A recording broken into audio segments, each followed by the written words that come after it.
قام خدر گیان ڕەمەزانیش نزیک بەتەوە چی بکەین باشە؟ والله دەبێ خۆی لە بۆ ئامادەکەی خۆی لە بۆ ئەمە دەکەین. والله دەڵێ ئینسان وا باشە بۆ پێشوازی ڕەمەزانێ یەکەمینیان بە نیەتێکی پاک و ساف و هەروەها بە دڵێکی خۆش و ئاسوودە و بە خۆشحاڵیەوە پێشوازی ئەو ڕەمەزانەی بکات نیەتی خێری بێت چونکە نیەتی خێر وا لە ئینسانی دەکا کە ئینسان هەمیشە لە خێر و چاکەی دابێت. ئیمامی ئەحمەد بە کوڕەکەی دەڵێت کوڕم هەمیشە نیەتی خێرت بێت چونکە هەر کاتێک نیەتی خێرت بوو هەمیشە لە خێردا دەبێ و خوای گەورە خێرت دێنی تەڕێ و ئینسان عەزمی جەزم کات لە دڵەوە خۆی ئامادە کات لە ڕووی نەفسیەوە خۆی ئامادە کات بۆ ئەو مانگەی و بۆ پێشوازیکردنی ئەو مانگەی چونکە لە ڕووی دەرونیەوە دەڵێ ئینسان بۆ هەر شتێک کە خۆی ئامادە کات ئەو کارە لە لای ئاسانتر دەبێ و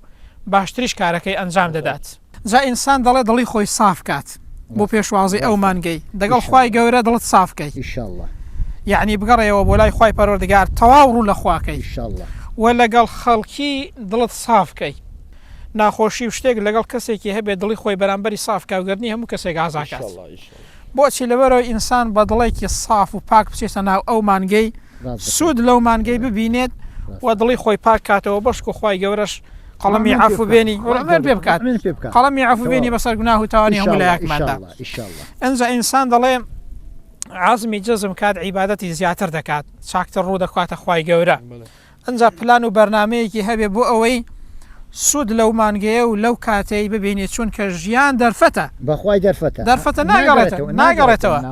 کێ دەڵێ ئینسان ڕۆژان ناتەوە هەموو ڕۆژانە کێ دەڵێ ئینسان دەگاتم ساڵێکی دیکە ڕەمەزانێکی ناگاتە ساعتێکی دیکەش کێ دەڵێ ئەو ڕەمەزانەی تەواو دەکەین. جا دەڵێ پێغەمبەر صلی الله علیه وسلم ڕۆژێکیان سەر مینبەرەکەی کەوت 3000 فەرمووی ئامین گوتیان ئەی پێغەمبەری خوای صلی الله علیه وسلم ئەوە چی بوو وەکو بڵێ ئەو ئامینە بۆ چی بوو؟ پێغەمبەر فەرمووی جوبرەیل هاتە لام سێشتی پێوتم ئەمنیش وتم ئامین. یەکێک لەو شتانە دەفەرمێ جوبرەیل فەرمووی ئەو کەسە خەسارەتمەند بێت زەلیل و سەرشۆڕ بێت دەگاتە ڕەمەزان و خوا لێی خۆش نابێت. یعنی چی؟ یعنی دەگاتە ڕەمەزانێ کارێکی وا ناکە خوای گەورە لێی خۆش بێت ڕوو لە خوای ناکات. ئەرێ ئەوە شیاوی بەزەی پێداهاتنوێ نیە